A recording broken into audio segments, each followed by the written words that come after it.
Buenas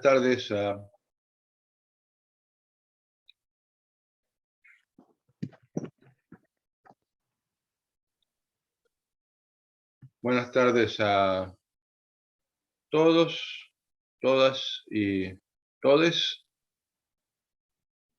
Quisiera saber si todos me están escuchando bien. Gallo o pulgar para arriba. Después del techo pueden poner pulgar para abajo. Será bien aceptado. Bien. Bueno, acá estamos una vez más reunidos en nuestro Sazenkae en el ciberespacio, que ya se ha convertido en un espacio de práctica, como también muchos movimientos sociales lo han comprendido. El ciberespacio hoy en día es un territorio más a habitar. Y acá estamos en nuestra regularidad mensual.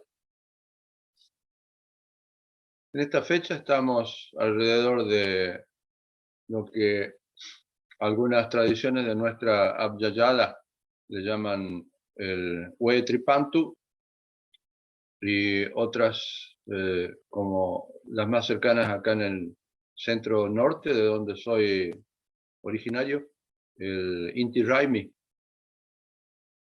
que implica la celebración de la noche más larga del año, como el comienzo del año. Por otro lado, me parece completamente lógico y comprensible que el año nuevo sea en esta fecha, en la que empieza realmente el año, después de la noche más larga, a diferencia del calendario gregoriano heredado o impuesto, según como quieran usar la palabra. Eso de la noche más larga tiene repercusiones en la práctica del Zen también. La noche es algo bastante presente en la práctica del Zen, tanto como una metáfora de esa condición de samadhi esencial, profundo, cercano al sueño, que necesariamente precede, si podemos hacer una alusión a una continuidad en el tiempo que siempre será incompleta, precede y estoy hablando en plural, porque en plural deben ser pronunciadas del mismo modo que la palabra revolución, y con minúsculas, por favor. La y las experiencias de realización. La noche. La noche en el Zen tiene una alusión a lo que llamamos Sazen Yasa, y algunos de los viejos tiempos como Marquitos acá presentes deben acordarse de eso. Yasa quiere decir literalmente Sazen noche, ¿no? No es simplemente Sazen en la noche o Sazen como la noche. Es Sazen noche, en un perfecto gallo de palmas unidas. Sazen noche. Uno, y no necesariamente lo mismo. Yasa Sazen es la última noche de 11 yen de 5 o 7 días. En esa noche el dojo está abierto. Todas las otras noches se alienta a seguir la práctica comunitaria, que implica finalizar juntos el día y comenzar juntos el día con nuestra ceremonia de inicio y con nuestro cántico de sutra final, y ir al necesario descanso. Se alienta eso durante los días previos y se desalienta las acciones individuales de quedarse, por ejemplo, en el dojo. Pero esta última noche de Sazen noche, todo eso cae. El sendo o el dojo queda abierto No hay un programa específico, no hay tiempos, no hay campanas, no hay saumerios. Nadie va a controlar la postura, ni cuánto tiempo estás sentado o caminando en Quinjín. Es un espacio de motivación y de libertad. Quizás en vez de la palabra motivación tendríamos que usar la palabra que usa Dogen, Zenji Bodaishin, anhelo, que también puede ser traducido como nostalgia por el despertar, la realización, la visión de la verdadera naturaleza esencial. Y entonces en ese yasa, sasen noche de la última noche de nuestro sesshin, y nuestra vida es de algún modo un sesshin, así que alguna vez vamos a enfrentar cara a cara ese yasa, sasen noche en nuestra última exhalación. En ese sasen yasa, la práctica es libre. Te puedes sentar el tiempo que quieras, si es que quieres sentarte, de lo contrario vas a dormir, pero los que quieran ir pueden quedarse esa noche por el tiempo que quieran. Sentarse por el tiempo que quieran, 5 minutos, 3 horas, lo que quieras. Haces Quinjín cuando quieres, si no quieres te sientas, y cuando sientes que es tiempo de ir a dormir, porque mañana a las 5 de la mañana empieza Sazen, si es que es un Sazen tardío, en algunos templos empieza a las 3. ¿Quieres irte a dormir? Te vas a dormir. Sin recriminaciones, ni evaluaciones, ni culpas, ni nada. Porque esa es la característica de la noche. Total inclusión, total aceptación. ¿Quiénes hemos pasado por esas prácticas? Y en mi caso, repetidas veces, nos damos cuenta de que, aunque el ritmo es individual, entre comillas, se establece un ritmo silencioso, como es la frase que usan en algunas escuelas de Aikido, ese ritmo silencioso, que no solo involucra el ritmo que existe en este momento con esa hoja de aquel cafeto moviéndose en el viento, sino ese ritmo silencioso que se establece en la sangha, como comunidad de práctica, como comunidad de realización, como comunidad de actualización y expresión de esa realización. Y es muy interesante, es fascinante ver cómo ese ritmo en el que alguien se levantó a Quinjín y otro hizo gashó y se sentó de nuevo y está moviéndose en la sangha algo natural, espontáneo, no fruto de cualquier cosa, sino fruto de la disciplina y de la práctica. Esa Zazen Yasa, Zazen Noche, es de ser apreciada realmente, porque de algún modo en nuestra vida nos demos o no cuenta de ello, es ese Zazen, ese Sesshin, noche. Y así estamos acercándonos a la noche más larga del año, que a su vez, como no somos dos con la naturaleza y este universo y este cosmos, es también nuestra noche más larga. Y en esta noche más larga de nuestra vida, y enfatizo la palabra nuestra, es que estamos juntos aquí, una vez más, para escuchar este teisho. Y en relación a ese escuchar, porque este teisho trata del sonido, me gustaría citar a alguien muy fuera de nuestra tradición formalmente, pero quizás en el corazón cercano, que es el ex subcomandante Marcos del movimiento zapatista, quien dice, la palabra es mitad de quien la dice y mitad de quien la escucha.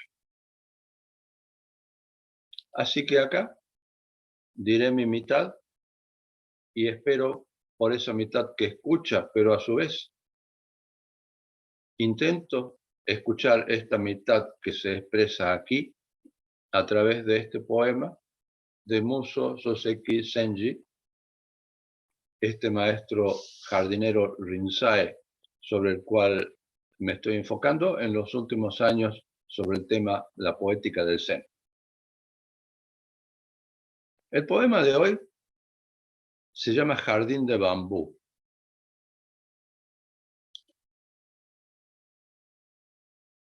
Y dice así.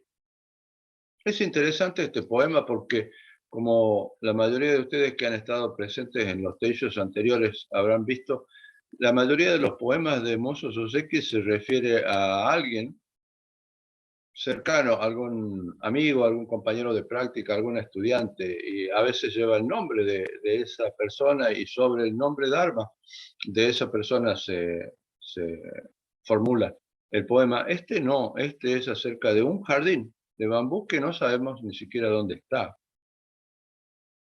Y dice así, el tercero torcido, el segundo se apoya, bambúes han crecido al lado del camino del jardín. Cada año hay más de ellos y ahora son un bosque. Al sonido de una piedra con un bambú, Xiangyen sacudió los incontables mundos. Mas este jardín continúa con su verde sombra justo como antes. Es así el poema.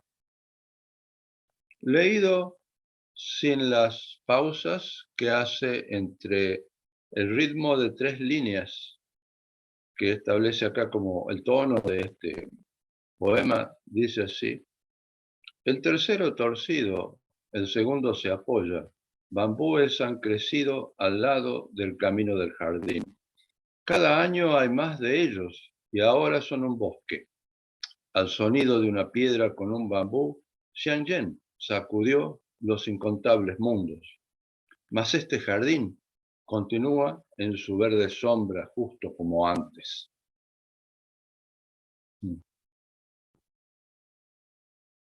Muy interesante, me detuve cuando estaba practicando mi zazen en este poema, con aquello que me gusta llamar el samadhi de las palabras.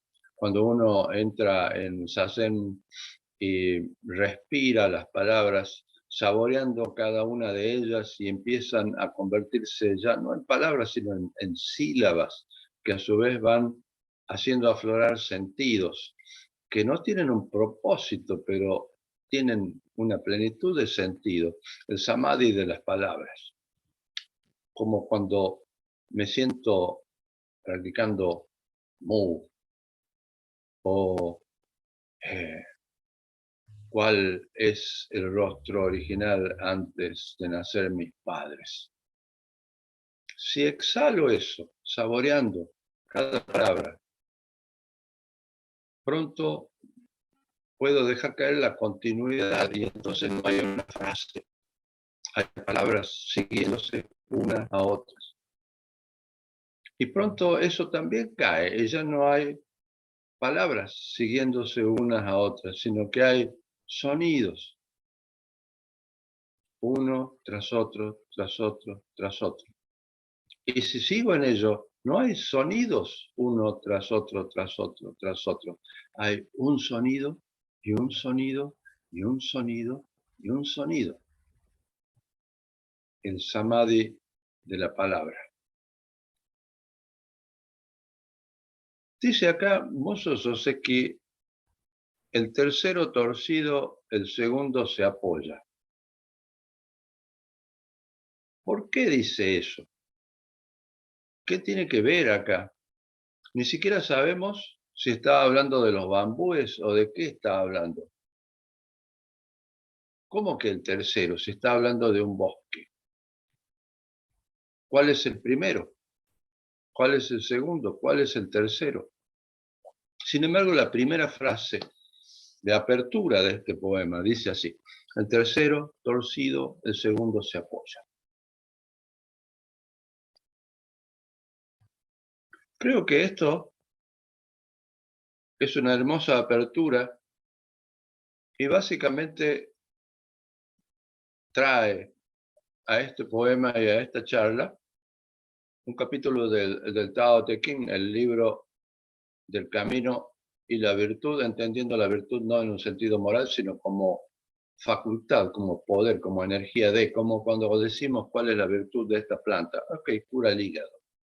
Bien, el Tao y la virtud. En el Tao hay alusión al 1, al 2 y al 3.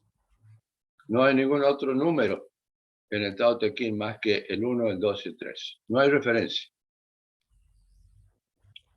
Y en el Tao Te Ching, según la traducción que tomemos, que son afortunadamente variadas y diversas, dice que el Tao produce al 1, el 1 produce al 2 y el 2 produce al 3 y el 3 produce todas las cosas.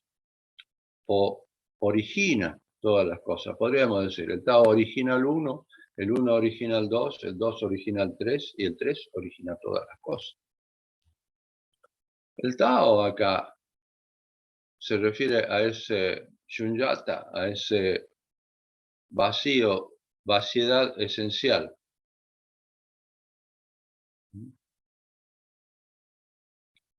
Esa vaciedad en y con todas las cosas.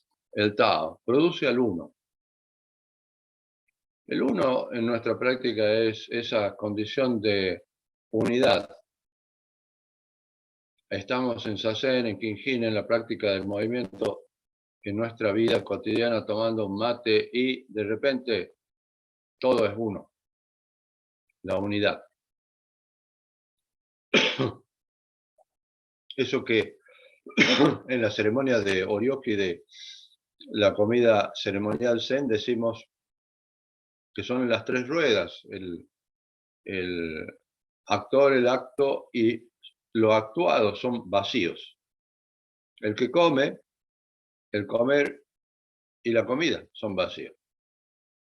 El Tao produce el uno, ese estado de unidad que puede ser llamado samadhi. Realmente la palabra sama significa eso, significa unidad. Samadhi puede ser traducido según Eiken Roshi, mi entrañable maestro, que mañana cumpliría años, o sea que estoy recordando es su presencia hoy acá. Eiken Roshi traduce samadhi como unidad vacía. Es una especie de hermoso oxímoron zen. ¿Cómo puede haber unidad si está vacía, si no hay dos?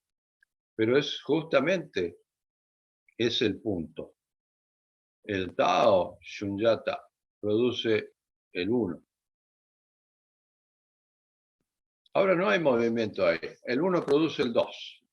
Y el dos es ese yin y yang, la oscuridad y la luz allí. Ya aparecieron esas dos polaridades complementarias, pero no realizan todavía el potencial de complementariedad. Están allí, el 2.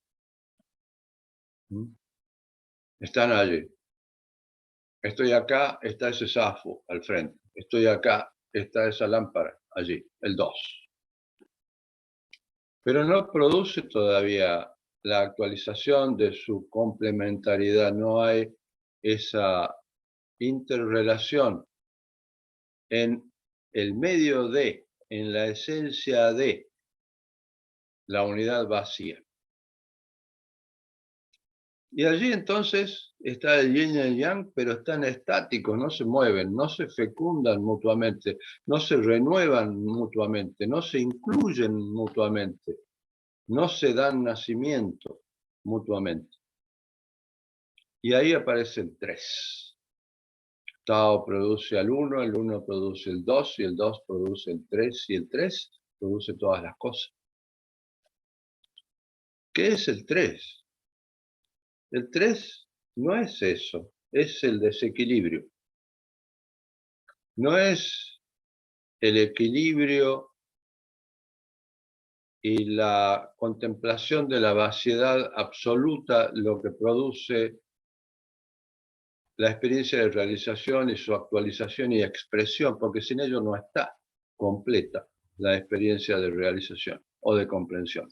El 3 es el desequilibrio. En nuestra práctica del movimiento es el llamado paso vacío, Santi. De ahí surge arco y flecha, jinete y todos los demás. Jinete es el 2, paso vacío es el 3. Y de ahí surge el movimiento. Es el desequilibrio, es el camino que no es recto. Quizás en el Zen deberíamos decir la distancia más corta no es el camino recto, es el camino zigzagueante, en el cual cada una de esas curvas es en sí misma la realización de nuestra naturaleza original o esencial. Soseki acá entonces empieza este poema diciendo, el tercero torcido, el segundo se apoya. Y ahí podemos ver el segundo, que es ese yin yang, ese adentro afuera, comprendo o no comprendo, vida, muerte, oscuridad, luz, se apoya. Ahí está, apoyado, esperando la actualización de su potencial. Y su potencial ocurre en esa línea, el tercero que está torcido. El tercero que entra en ese desequilibrio que genera el movimiento. Y así esta línea de apertura ni siquiera sabemos si se refiere a los bambúes o el bosque o el jardín o su caminar por allí, pero es una hermosa apertura de todo lo que viene después. Lo que viene después dice, bambúes han crecido al lado del camino del jardín. La palabra jardín tiene especial significado cuando hablamos de Musu Soseki porque era un punto fundamental de su práctica. Así como Hakuin era un excelente calígrafo y otros maestros tenían Ikkyo el maestro Ikkyo con su shakuhachi, su bambú, flauta de bambú. Musu Soseki practicaba el jardín. Era un diseñador de jardines y su realización en la obra del jardín era poder diseñar un jardín. Un jardín es móvil, las plantas crecen, viene el agua y borra los diseños en la arena, es algo vivo. Y Musu Soseki se ocupaba en el diseño de jardines para diseñar un jardín que sea una expresión del Zen en este momento, pero que a su vez en el tiempo, cuando todo eso se mueva, siga siéndolo. Y aún así, mucho tiempo después, existen todavía jardines diseñados por Muso Soseki en Japón que siguen, a pesar de su movimiento expresando esa práctica y realización del Zen. O sea que al lado del camino del jardín es una frase con especial significación viniendo de esta persona. Y allí dice, bambúes han crecido. El bambú, a su vez, es algo que tiene una especial apreciación con afecto en el camino del Zen y forma parte de muchos de sus elementos, quizás por su flexibilidad, quizás porque es vacío en su interior. Hay muchos elementos, el batidor de té de la ceremonia del té es construido a partir del bambú, de un nodo de bambú, con extremados detalles, casi como pelos para poder batir. La cuchara de la ceremonia del té es hecha también de bambú. El bastón de los monjes zen o de los maestros zen que aparece tantas veces en los casos de los clásicos que ayudaba a caminar, generalmente era también de bambú. Y en una tradición que me es especialmente cercana, la de la shakuhachi, que es la flauta de bambú pentatónica relacionada con el zen. El bambú también está presente allí, con su raíz. La diferencia que hace el shakuhachi cuando pasa de China a Japón es cambiar la embocadura, permitiendo mayores octavas, y usar la raíz de la flauta, que le da una cierta cualidad de rusticidad hermosa y armónica. Y ahí posiblemente podemos tocar más temas porque esto está relacionado con el sonido. Bambúes han crecido al lado del camino del jardín, dice acá. La línea siguiente dice: cada año hay más de ellos y ahora son un bosque. Varias veces he dicho en textos anteriores que siento que Muso Soseki escribe sus poemas en ese punto en el que la metáfora y lo real son uno. Esos puntos en nuestra vida en lo que algo sucede y eso que está allí sucediendo es a su vez una metáfora de esta naturaleza esencial. Y entonces desde ahí quizás escribe esto, que cada año hay más de ellos y ahora son un bosque. Siento que esto refleja la cualidad de la sangha. Cada bambú, cada uno de sus practicantes, flexible, vacío en su interior, plenamente verde, pero a su vez son un bosque. La característica del bambú es que, y lo sabemos muy bien porque en el Sendo del Viento de Otoño tenemos nuestro bosquecito de bambú que planté allí hace cerca de 30 años y ha crecido también como un bosque, como está creciendo esta sangha. El bambú se relaciona con todos los otros bambúes que están alrededor. Tiene un funcionamiento rizomático. Cualquiera que haya querido responder a la frase: ah, qué lindo, ¿por qué no me cortas uno para llevarme a mi casa? Yo generalmente le digo: ah, eres bienvenido o bienvenida, córtalo.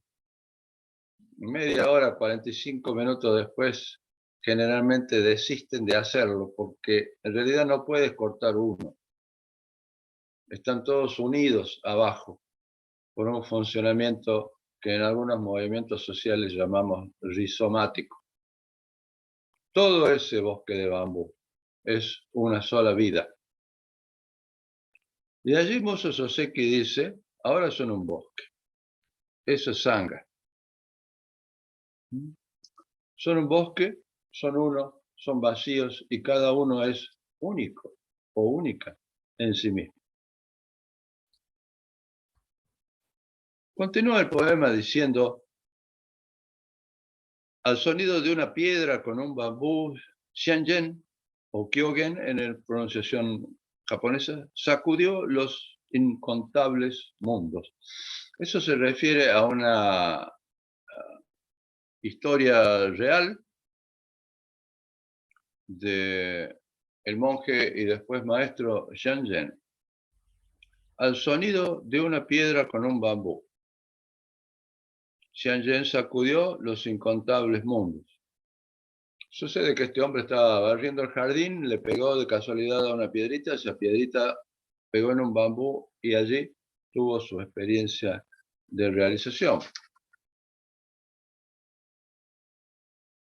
Y bueno, Basho, el poeta de haiku, tiene algo que decir al respecto. Dice en una parte de su diario de viaje, no en sus poemas, sino en un diario de viaje, que eran una forma del haiku. El haiku tiene tres formas. Tiene la pintura, en la que algo se expresa en pintura con la misma cualidad del haiku, que es el llamado haiga. Está el haiku, que es el poema en sí, de 3 líneas, que era un poema de apertura de una línea interrelacionada de varios poetas. Y está el haibun. Haibun es el diario de viaje, porque esto siempre estuvo relacionado con el peregrinaje, el viajar, en condiciones bastante desfavorables en esa época. En el haibun, la prosa expresaba el espíritu del haiku, generalmente terminando en algo similar a un haiku. Y en este caso, en ese haibun, diario de viaje, Basho dice: aprende acerca de un pino, de un árbol de pino, y acerca de un bambú, de un árbol, de una planta de bambú. Otras traducciones dicen: para aprender acerca del pino, ve hacia el pino, y si quieres aprender del bambú, ve hacia el bambú. Aquí, Xianyan aprende de ese bambú, a través de ese sonido, quizás bastante pequeño, de una piedrita lanzada sin intencionalidad con su escoba hacia allí. La cuestión del sonido es muy interesante, apasionante. De hecho, nuestro oír está activo y funcionando aún antes de que nacemos. El bebé en el medio de la panza de su madre oye los sonidos del mundo y oye los sonidos internos de ese cuerpo. Y entonces, ¿qué quiere decir eso? Quiere decir que oímos el mundo, oímos la vida, oímos este universo, aún antes de salir hacia aquí afuera. Y el otro punto interesante en relación a eso es que la gente que trabaja en hospicios u hospitales con gente terminal, y ahí me gustaría citar al hijo del viejo Ike, Tom, que hacía ese trabajo, y él decía que se había dado cuenta que todos los sonidos, todos los sentidos, perdón, se desvanecían en la persona que estaba muriendo, falleciendo. Pero hasta el último momento reaccionaba al oír. Y entonces el oír es aquello que precede nuestra entrada al mundo. Oímos este mundo antes de estar en él. Y a su vez es lo último que deja de funcionar quizás en el momento final de nuestra yasa, en noche. De hecho, ese oír no está simplemente relacionado con los oídos o con las orejas, que obviamente no están plenamente desarrolladas en el bebé o en el feto en el vientre de su madre. Hay un maestro japonés que se llamó Kukai, que vivió en el 746, 805, que fue el fundador de una escuela japonesa que se llama actualmente, porque todavía existe, Mikkyo. Este hombre escribió que el ser humano tiene 2 clases de oído. Uno que en japonés le llama Konitsutama no Mimi, que quiere decir el oído de la mente de la tierra. Mente y corazón son la misma palabra en el ideograma chino. El oído de la mente, del corazón de la tierra. Y el otro es el Amatsutama no Mimi, el llamado el oído de la mente o corazón del cielo o del espacio. Y en tercer lugar, que esos oídos existen en la piel, en el cabello, en las plantas de los pies, en todo el cuerpo. O sea que de hecho, nosotros somos oír, somos oído, somos oído que vive, que camina, que habla, no solamente que escucha. Y ahí creo que en el techo anterior tocamos el punto de Avalokitesvara, le Bodhisattva de compasión, en la cual decía un maestro cómo usa Avalokitesvara sus manos y brazos, y él decía, es como alguien en el medio del sueño alcanzando su mano por la almohada. Pero el diálogo finaliza cuando uno de los dos maestros que estaban intercambiando dice, la totalidad de Avalokitesvara es oído y vista a través del cuerpo. Siento que esto es de lo que está hablando acá el maestro Kukai. Es ese canseón. Canseón literalmente significa aquello que escucha los sonidos del mundo, con tal intimidad que no hay dos. Kanjisai es otra traducción del mismo personaje que cantamos en nuestro Sutra Corazón. Kanjisai literalmente quiere decir aquello que escucha a sí mismo en silencio, que es la traducción literal de Avalokita Ishvara. Y entonces acá tenemos un hermoso koan para entretenernos un poco, actualizarlo, realizarlo y expresarlo, que podría decir, ¿cómo escuchas sin oídos? Complementado por la otra parte, ¿qué es aquello que escucha sin el oído, sin la oreja? Porque el cómo y el qué son los dos pilares de la práctica y de la expresión del Zen. Acá dice, al sonido de una piedra con un bambú. Xianzhen. Xianzhen fue un maestro que aparece en varios casos, del Mumonkan, de la Barrera Sin Puerta, del Hekigan Roku, y Eiken Roshi tiene algo para decir al respecto. Dice así, Xianzhen se volvió un sonido mientras limpiaba la tumba de Nanjang.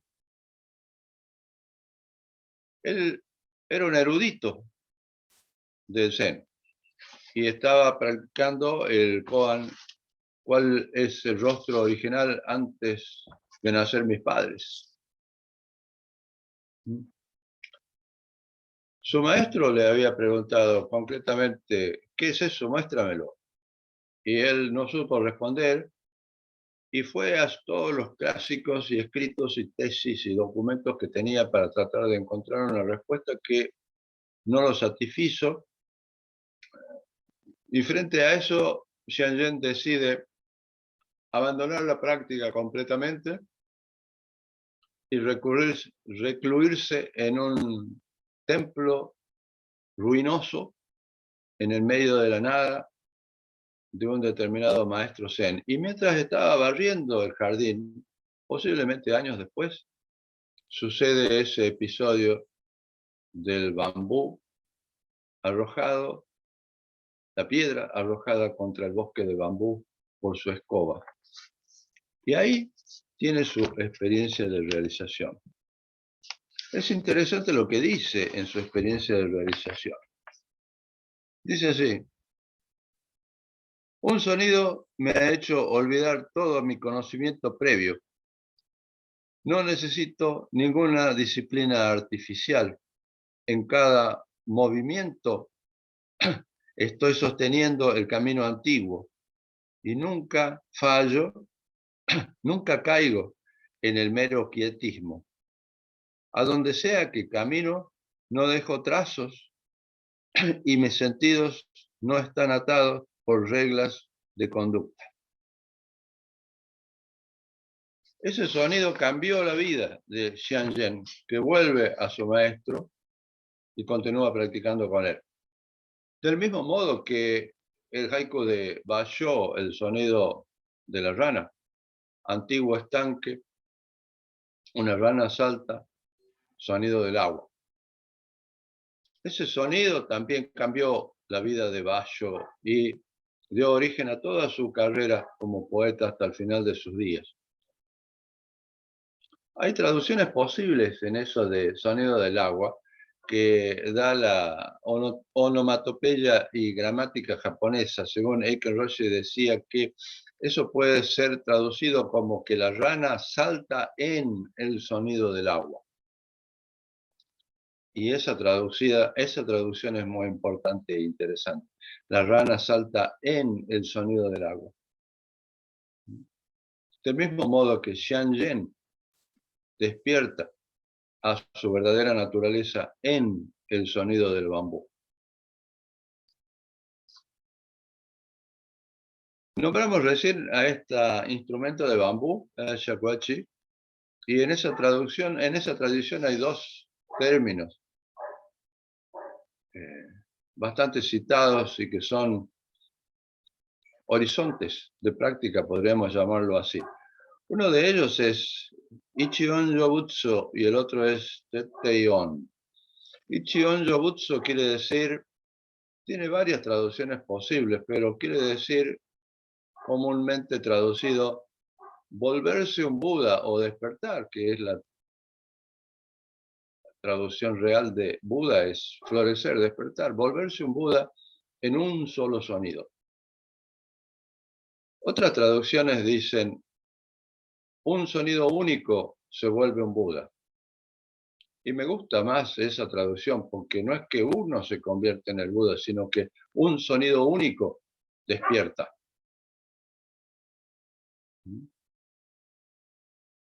El ladrido de perro despierta, se vuelve un Buda. Ichion Yobutsu es aquello que pasó con Xianzhen, aunque él no estaba soplando su flauta de bambú. Al sonido de una piedra con un bambú, Xianzhen sacudió los incontables mundos, dice acá, y esa palabra sacudió está antes en un poema que tocamos en relación a el Rohatsu, el despertar de Siddhartha Gautama, del mismo Soseki Senji. La parte final de ese poema dice, la última noche, viendo el espacio vacío volar en pedazos, sacudió y despertó a la estrella de la mañana y la mantuvo en sus ojos. Esa frase final, y la mantuvo en sus ojos, es inspiración vital para el resto de nuestros días. Pero acá está usando la palabra sacudió a la estrella de la mañana.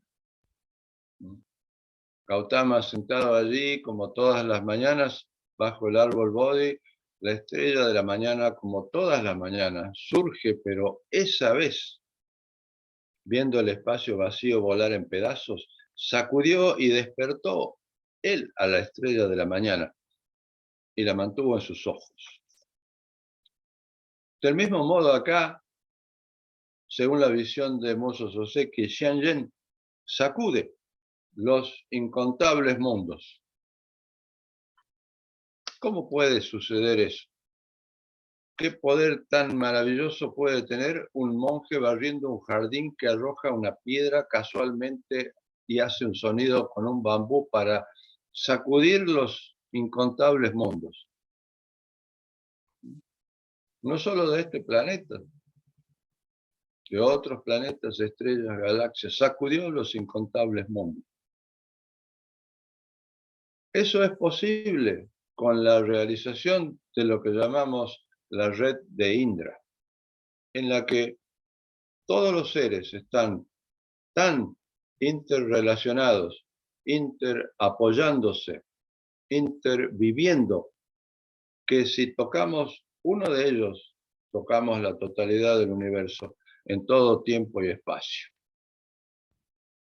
Y allí, un sonido es el sonido de esa totalidad del universo en todo tiempo y espacio, que es ese simple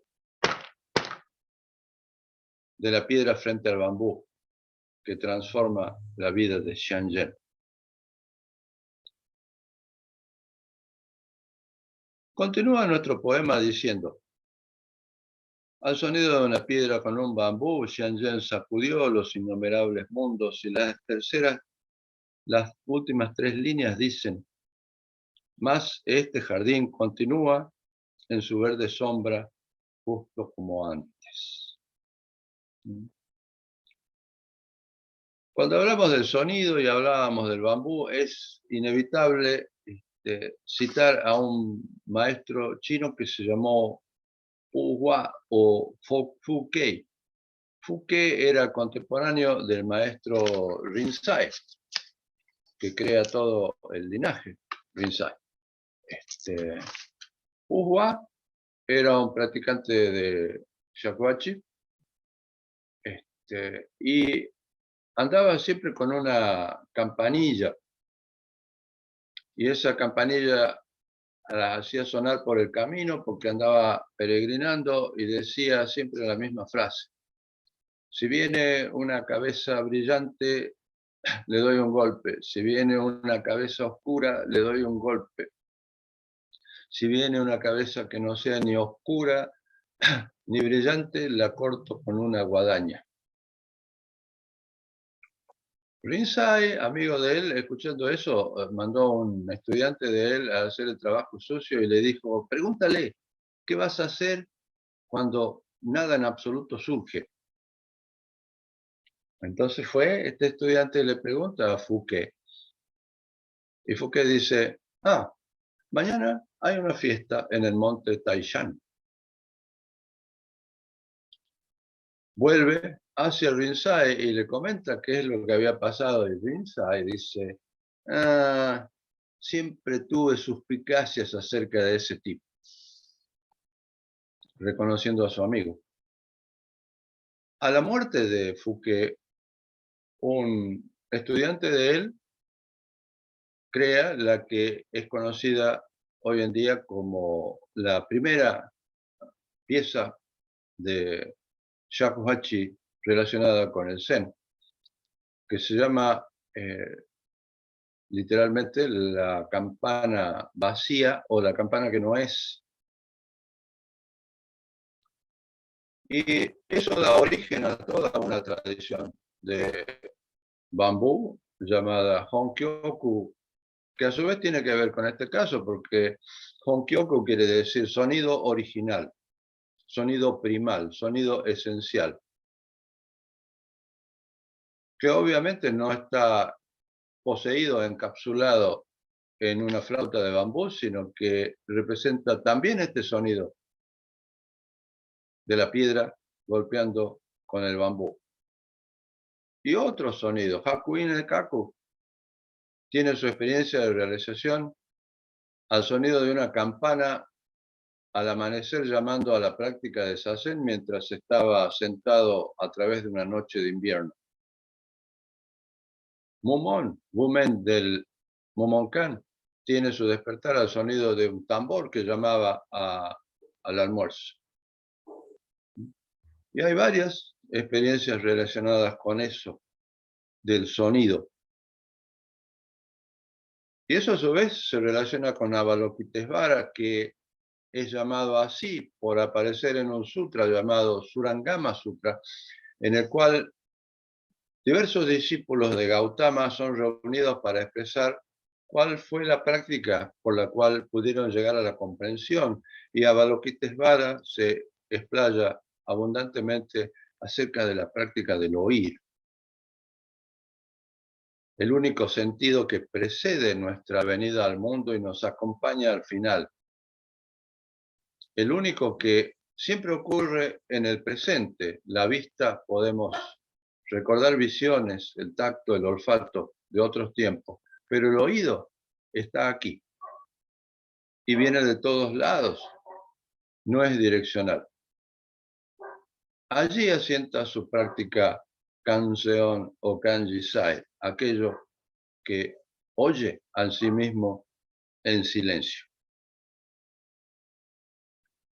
Nombramos a esta tradición de la flauta de bambú, y me parece interesante porque se habla de flauta de bambú o shakuhachi, y hay maestros que son muy radicales en eso, con los cuales adhiero, y que no llaman así a ese instrumento, ni siquiera llaman a eso un instrumento, ni siquiera llaman a lo que produce ese instrumento música.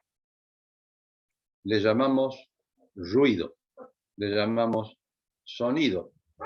Y entonces eso, que a falta de una palabra mejor le llamamos instrumento, ya no se llama shakuhachi, se llama hochiku. Y hochiku literalmente quiere decir bambú del Dharma. Bambú del Dharma. Ese bambú del Dharma es el que despierta a Xianzhen y al cual hace referencia acá Muso Soseki cuando dice Xianzhen, al sonido de una piedra con un bambú, sacudió los innumerables mundos. Bien. Termina diciendo, mas este jardín continúa con su verde sombra justo como antes. Muy interesante. Tenemos toda esta experiencia, esta vivencia y todo lo que estamos diciendo y Soseki dice, continúa con su verde sombra justo como antes. Justo como antes, pero no igual a antes. Aún así, idéntico a ese antes. Continúa con su verde sombra justo como antes.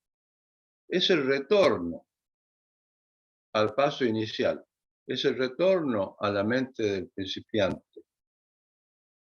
Citando nuevamente al Tao Te Ching, Lao Tzu dice, retorno es el movimiento del Tao.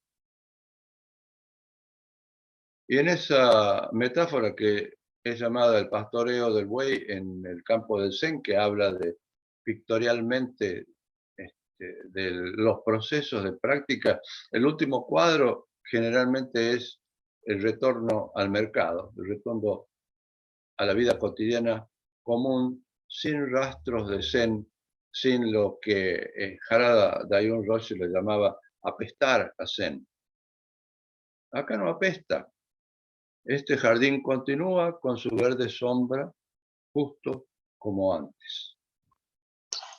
Hay algo ahí que me gustaría citar porque siempre relacionamos la práctica con el 2 a veces y no con el 3. O sea, no relacionamos la práctica y la realización con ese desequilibrio esencial para el movimiento, para la expresión, para la creación.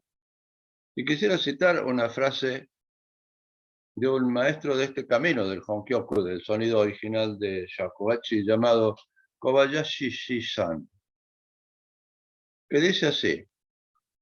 Él fue el maestro número 35 de un linaje llamado Myoan, que era y sigue siendo una rama de la escuela Rinzai. Él dice así,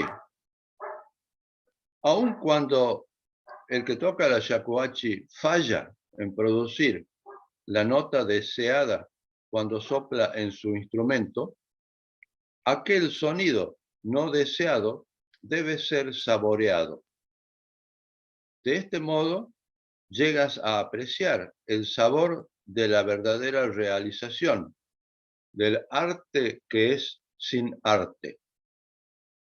La esencia es lo que se debe atrapar, no el oír, no el sonido. Tomar este último por la realidad es el resultado de una mentalidad confusa. Esta es una frase de apreciación de lo que él llama el sonido no deseado. Aquel sazen que no responde a nuestros deseos. Aquella comprensión que no responde a nuestros deseos. Y dice aquí, ese sonido no deseado tiene que ser saboreado y de ese modo llegas a apreciar el sabor de la verdadera realización del arte que es sin arte. Allí, este jardín continúa en su verde sombra justo como antes.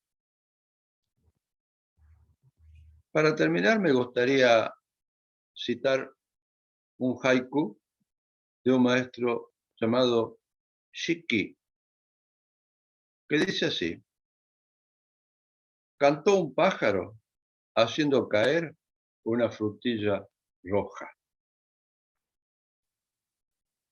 Una hermosa expresión de una causalidad no causal,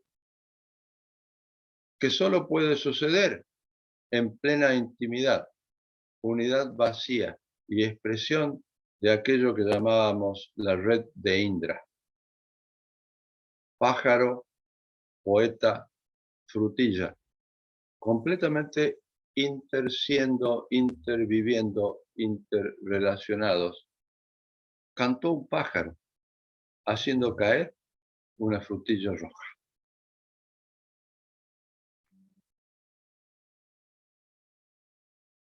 Gracias, y como siempre, abrimos el espacio, preguntas, comentarios, todo bienvenido.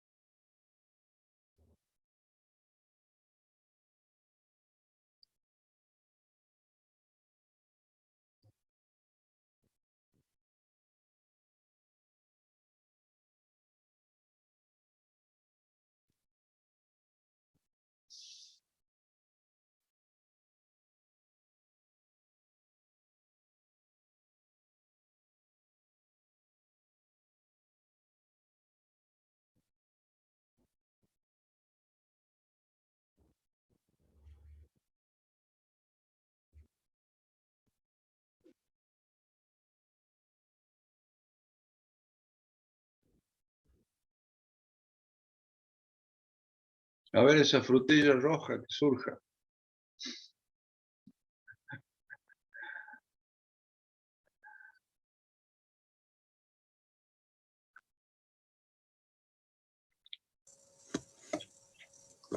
Algo que decir. Hola, gracias, Augusto. Marquito. El número 3, tú dices que es el paso vacío. Sí, Yo siento cuando nos movemos que este paso vacío es donde queda el desequilibrio listo para volver, para iniciar ese movimiento que es el cambio hacia el otro pie, ¿no? Hacia el arco y flecha.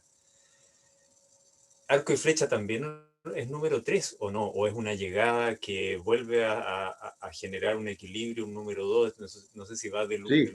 3, Arco y flecha es el paso vacío expresándose en el movimiento. pero ambos representan el 3, ¿no? Sí, Este sí, cambiar de un lado a otro. sí. Y el 2 es como El jinete, simplemente, es como un estado de estático de equilibrio.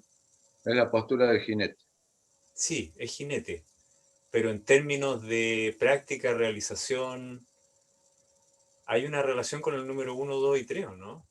O sea, la expresión sería el 3 o no.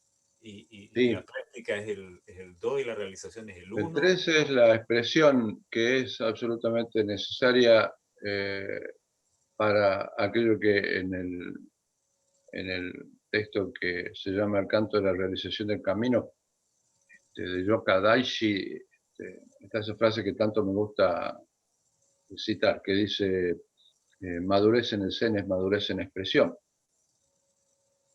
De nuevo, ahí hablamos en plural, o sea, esa madurez no es estática, no es que uno llega a la madurez y ya está.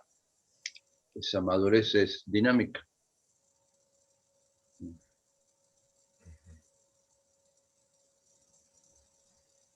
Gracias. Quizás, quizás se debería formular esa frase de un modo diferente y decir, madurando en el zen es madurar en la expresión, porque madurez implica algo que está ahí, madurando como proceso, como función.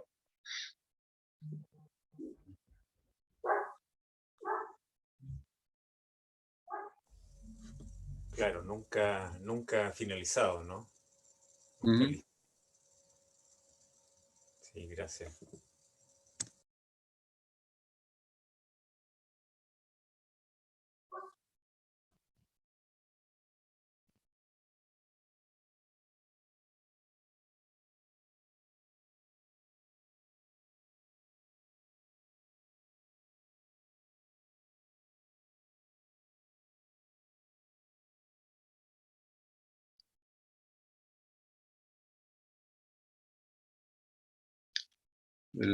Hay un caso que quizás pueda estar citando incorrectamente porque no lo tengo muy en la memoria, pero hay un caso en el Momoncan, el libro de Coans de la Barrera sin Puerta, en el que el poema de Momón dice algo así,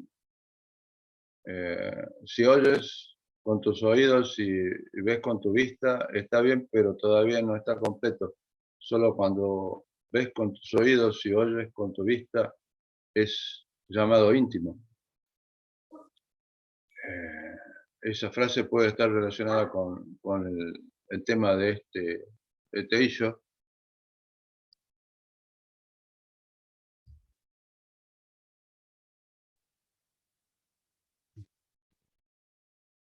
O sea, acá hablamos del sonido del bambú al ser golpeado por una piedra, pero para que eso sea lo que llamábamos teteion, que puede ser traducido como sonido absoluto, sonido esencial, sonido completo, sonido único. Para que eso sea así, trasciende incluso el concepto o noción de sonido. Y ahí quizás decir que Xiangen oyó el sonido de esa piedra sobre el bambú sea necesariamente incompleto. La totalidad de Xiangen, la totalidad del bosque de bambú, fueron en ese momento aquel toc.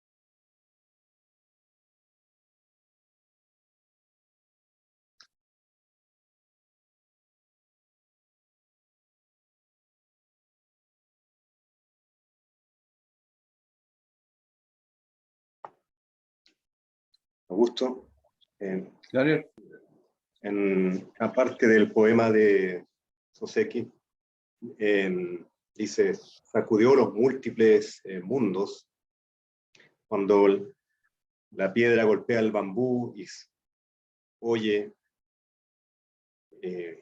dice, sacudió los múltiples mundos o algo así. Eso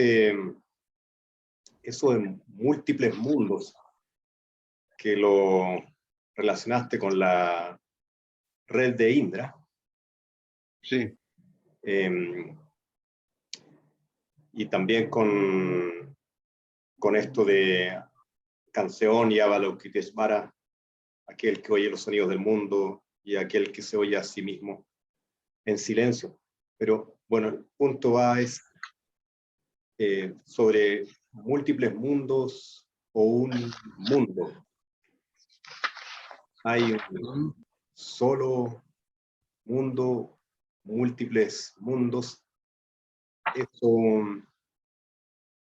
algo que me llamó la atención en el poema, que dijera múltiples mundos, y a la vez Incontables, dice en realidad. incontables mundos, ¿sí? Y a la vez una sola red de Indra, de seres que son las joyas de esa red interciendo. Y es como la fantasía de los múltiples mundos. Esa es la pregunta que quiero hacer, quizás está un poco difusa, pero múltiples mundos, un mundo. Y lo recuerdo porque en un poema o en un texto anterior hablamos de ese punto, de que era este mundo, digamos, con Sí. su proceso de múltiples y este mundo único a la vez. Mm. No me queda clara la pregunta, Daniel. Sí. Quizás, ¿cómo se conjuga un mundo e incontables mundos? Ujú. Esa es la pregunta. Simultáneamente, ¿cómo se conjuga unidad y diversidad en esa experiencia? Mm.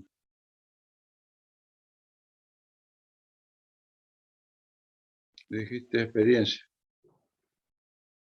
Vivencia. Ujú. Ahí.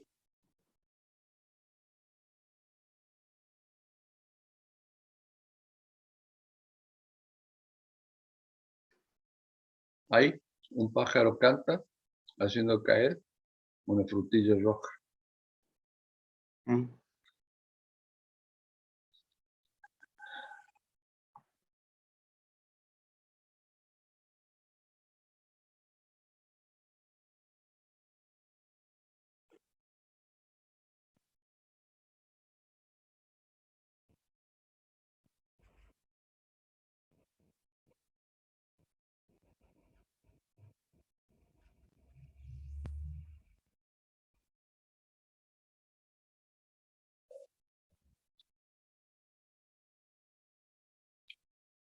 ¿Cómo estamos de tiempo, Andrés Sensei Cronopios?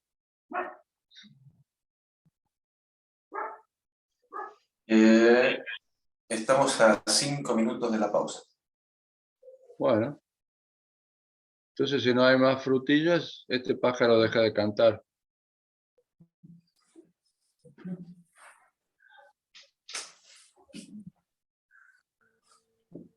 Perdón, Augusto, una pregunta antes de que guarde silencio.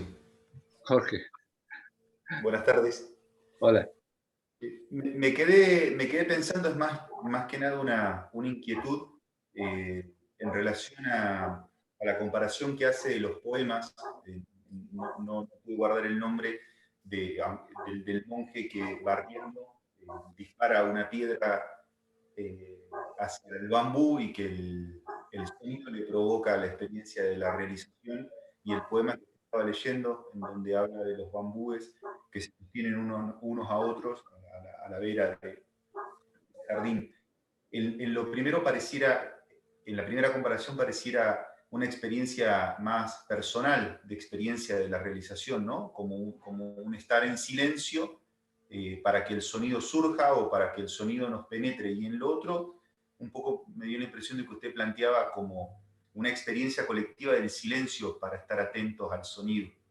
Entonces, me gustaría preguntarle si eso efectivamente es así, es lo que usted quiso plantear en su mitad de la expresión y es la mitad que yo interpreté correcta, Sí, o no, porque por ahí me surge la inquietud, uno quizás en el silencio puede estar atento, pero el tema sería también trasladarle la inquietud de cómo estar atento con los demás, en el sentido claro, que usted claro. planteó como comunidad o como un estar en común. Sí, gracias por esa pregunta, porque me permite hacer surgir algo con lo que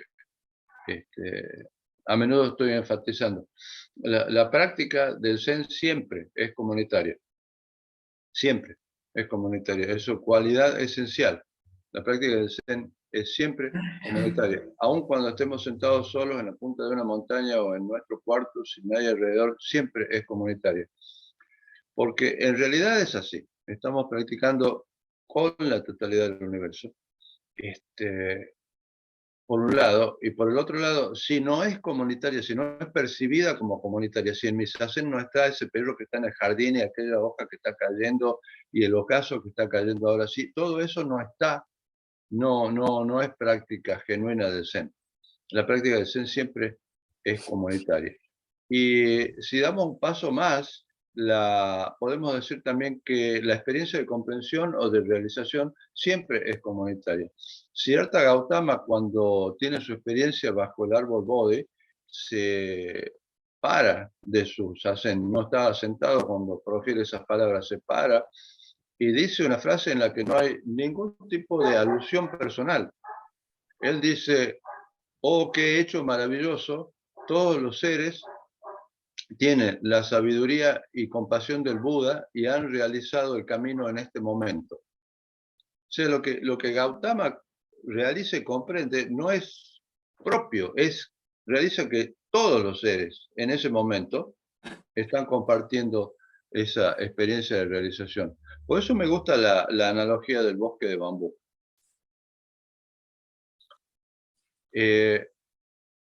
Si llevamos a un punto más a esto, podríamos decir que a veces uno está sentado en Zazen o en un grupo como ahora, en una sangha, y si está solamente enfocado en su propia comprensión, no es suficiente.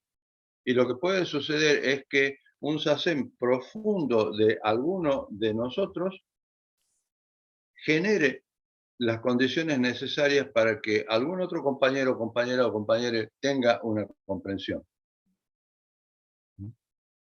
Hay un proverbio chino que dice cuando Chang bebe, Li se emborracha. Y ese dicho se refiere a esa cuestión, que no necesariamente es alrededor de lo que uno genera, sino que eso a su vez está interrelacionado. Por eso la experiencia de la red de Indra.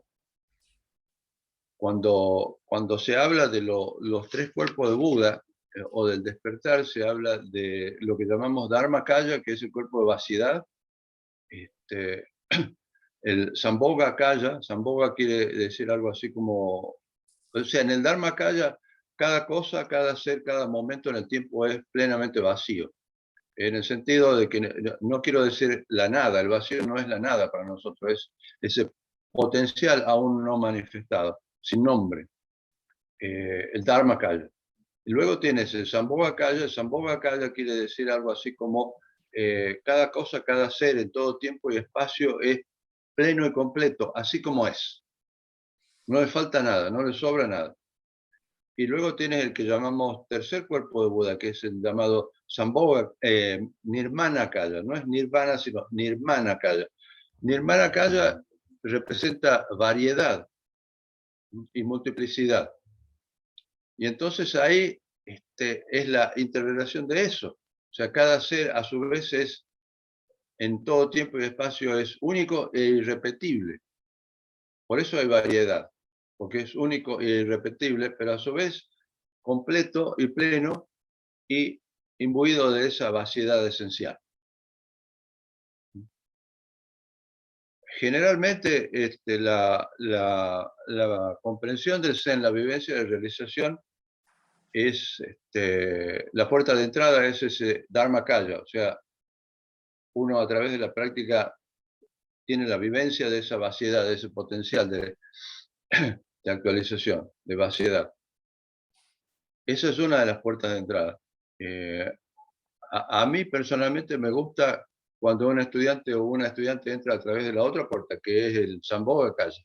Cuando entra a través de nada falta, está todo completo, así como es.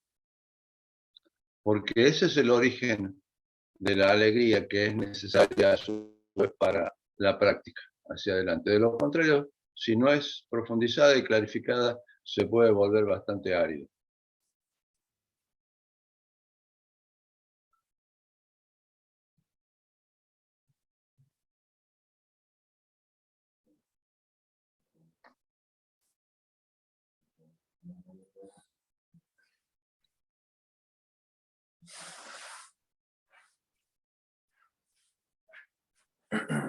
Estamos en tiempo de pausa. Muy bien.